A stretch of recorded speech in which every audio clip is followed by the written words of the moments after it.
Baik, bismillahirrahmanirrahim. Assalamualaikum warahmatullahi wabarakatuh. Waalaikumsalam warahmatullahi wabarakatuh. Salam sehat, salam sejahtera untuk kita semua.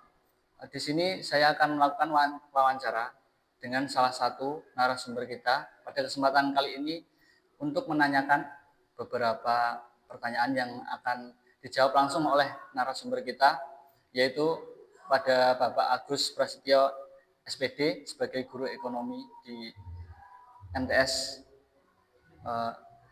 MA, MA. MA Alis lah. Nah, apa kabar Pak Agus? Alhamdulillah baik. Ya, di sini saya meminta tolong dan alhamdulillah beliaunya berkenan. Terima kasih Pak. Iya, sama-sama.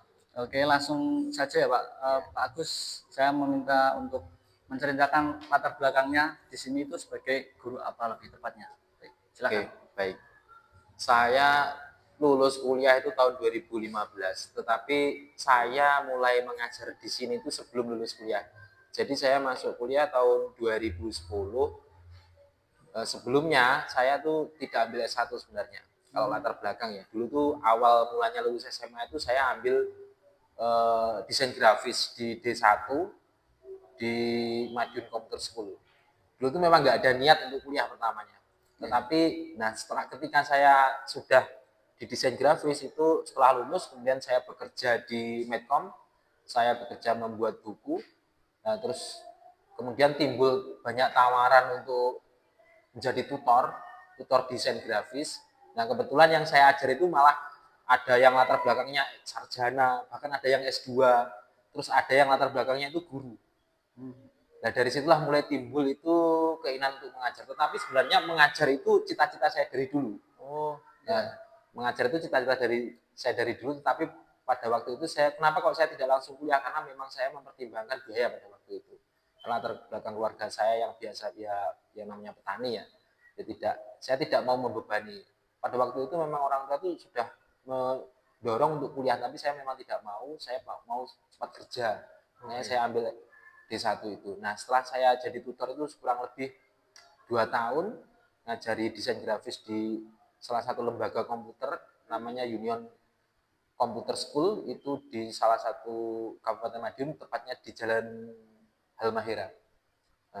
Nah setelah itu mulai timbullah dorongan lagi dari orang tua itu untuk kuliah. Nah kebetulan pada waktu itu kan yang rame itu kan di PGRI ya, keguruan. Saya ambil terus karena kembali lagi ke belakang, background saya pun juga sebenarnya bukan ekonomi. Saya itu berasal dari mapel IPA, jurusan IPA.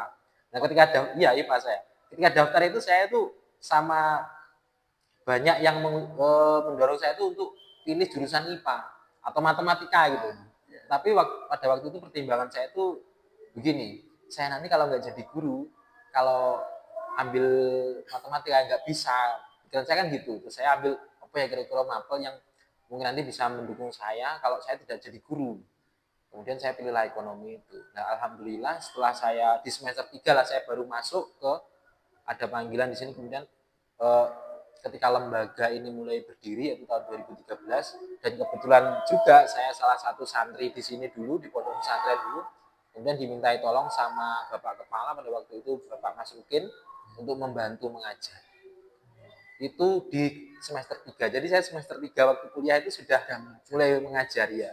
Belum lulus itu. Jadi saya mulai mengajar, awalnya itu ya mengajar IPS karena memang jurusannya itu yang ada di MTS itu IPS. Meskipun saya ekonomi, nah saya tetapi ya karena memang tidak sesuai dengan jurusan, ketika mengajar pun saya juga banyak belajar. Jadi saya beli buku-buku tentang IPS, beli buku di pasar loa gitu untuk belajar lagi. Kemudian saya mengajar IPS. Nah, setelah tahun 2017 saya lulus S1 pendidikan ekonomi. Di sini berdiri MA ini saya di sini mengajar ekonomi. Itu awal mulanya saya bisa mengajar di sini sampai hari ini. Ya. Ya. Keren, keren sekali ya Pak Agus. Ini motivasinya juga dari cerita beliau itu sangat memotivasi kita pastinya. Untuk khususnya para mahasiswa dan calon guru itu bisa mencontoh dan meladani motivasi beliau. Oke, nah tadi sebenarnya pertanyaan itu udah terjawab semua Pak. Ini ada pertanyaan meskipun Pak Agus hanya menceritakan latar belakangnya, Iya, nggak sudah apa-apa. menjawab semuanya. Nggak apa-apa. Di sini Bapak kan menjadi guru mapel ekonomi ya di Iya. sini. Nah, menurut pandangan Bapak itu, menurut Bapak, pandangan Bapak sendiri, ada atau tidak sih kesulitan yang Pak Agus rasakan yang dialami dalam memberikan pembelajaran tentang ekonomi pada siswa-siswi di MTS ini? Baik. Ini mungkin tidak hanya saya rasakan, Ya, bahkan semua guru pun yang sudah berpengalaman berpuluh tahun pasti juga merasakan dinamikanya menjadi seorang guru. Jadi kalau jadi guru itu kita tidak cukup menguasai materi. Menguasai materi itu kalau menurut saya di dalam pembelajaran, proses belajar mengajar itu ya 30-40% lah. Selebihnya itu adalah tentang bagaimana memanajemen kelas. Nah, memanajemen kelas inilah yang biasanya itu menjadi tantangan kita. Jadi ini kalau berkaitan dengan ekonomi, kalau menurut saya guru yang sudah jurusannya ekonomi, ya pasti dia menguasai ekonomi. Guru yang jurusannya sejarah, pasti dia menguasai sejarah. Tapi untuk yang satu hal ini mungkin tidak semua guru itu bisa. Karena apa? Kaitannya dengan manajemen kelas. Nah, manajemen kelas ini yang paling penting itu kalau menurut saya itu kita harus betul-betul memahami karakter peserta didiknya. Tantangannya di situ. Dan setiap tahun itu kan peserta didik kita akan bertemu dengan anak-anak yang berbeda-beda karakter. Di tahun kemarin mungkin ada anak satu kelas itu mayoritas pintar semua, enak semua diajak belajar itu. Ada lagi dalam satu tahun itu satu kelas itu mungkin semuanya itu ya mohon maaf dalam tanda kutip kurang kurang bisa untuk mengajar dan kita harus bisa lebih kreatif. Jadi tantangannya mungkin di situ kalau kalau menurut saya. ya,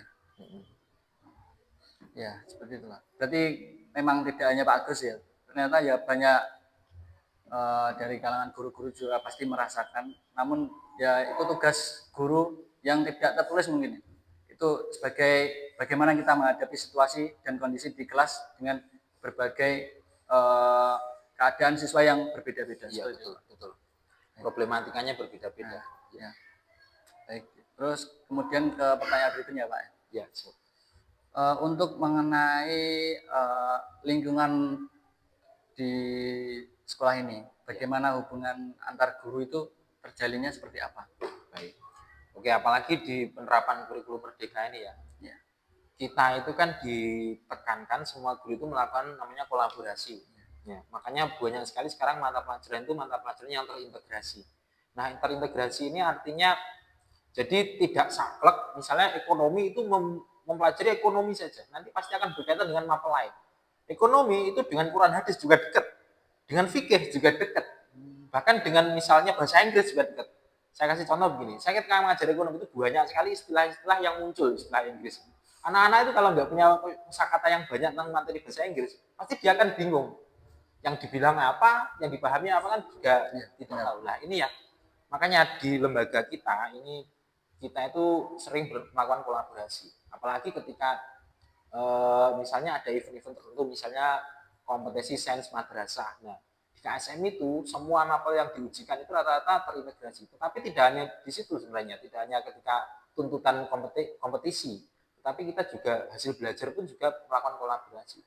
Jadi ya makanya di dalam pembelajaran itu setiap guru itu harus melakukan kolaborasi satu dengan yang lain. Seperti itu. Kolaborasi lah intinya. Ya.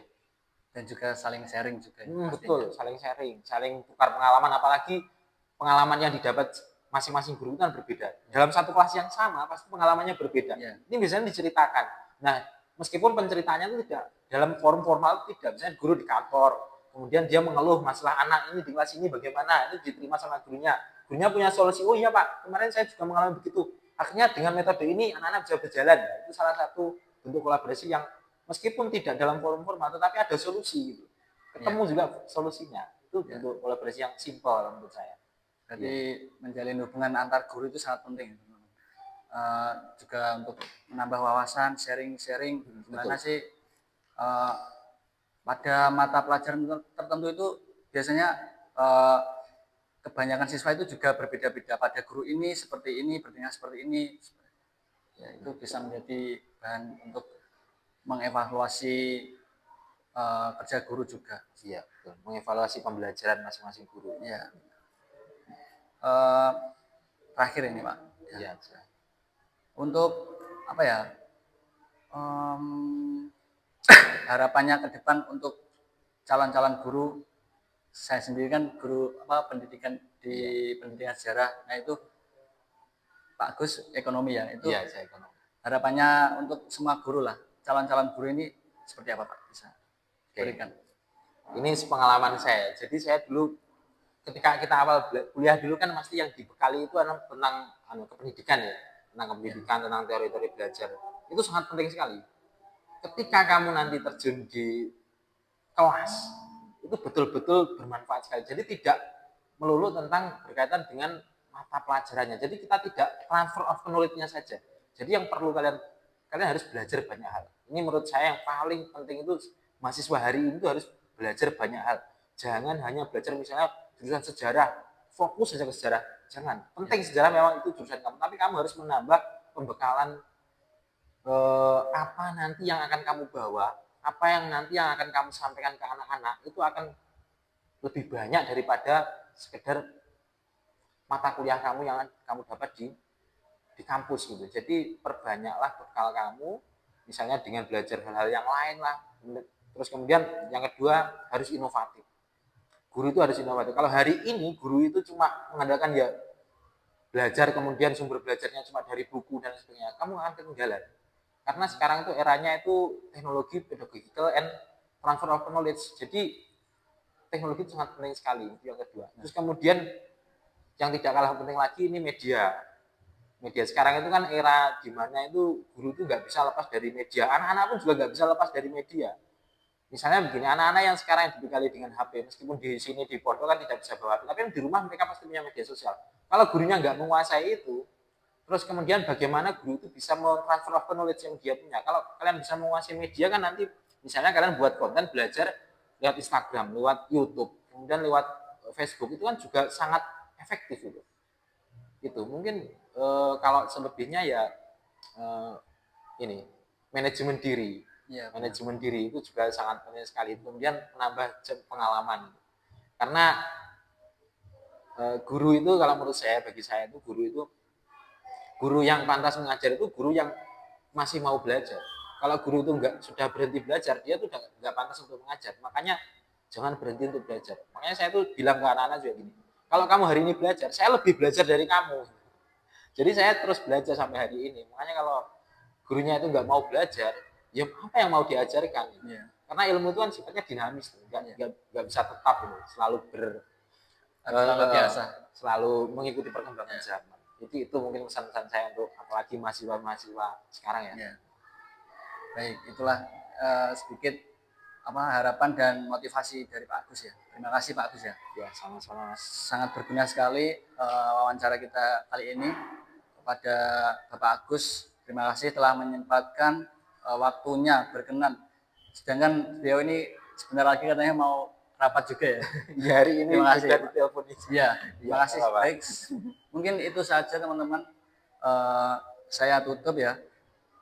Semoga kita selalu bisa itu yang ditekankan Pak Agus, selalu mau belajar. Intinya mau belajar ya. Oke, baik. Saya tutup perjumpaan kita kali ini. Billahi taufik wal hidayah. Wassalamualaikum warahmatullahi wabarakatuh. Waalaikumsalam warahmatullahi wabarakatuh. Terima kasih Pak. Ya, sama-sama Mas. Ya. Kita foto dulu Pak, foto dulu ya.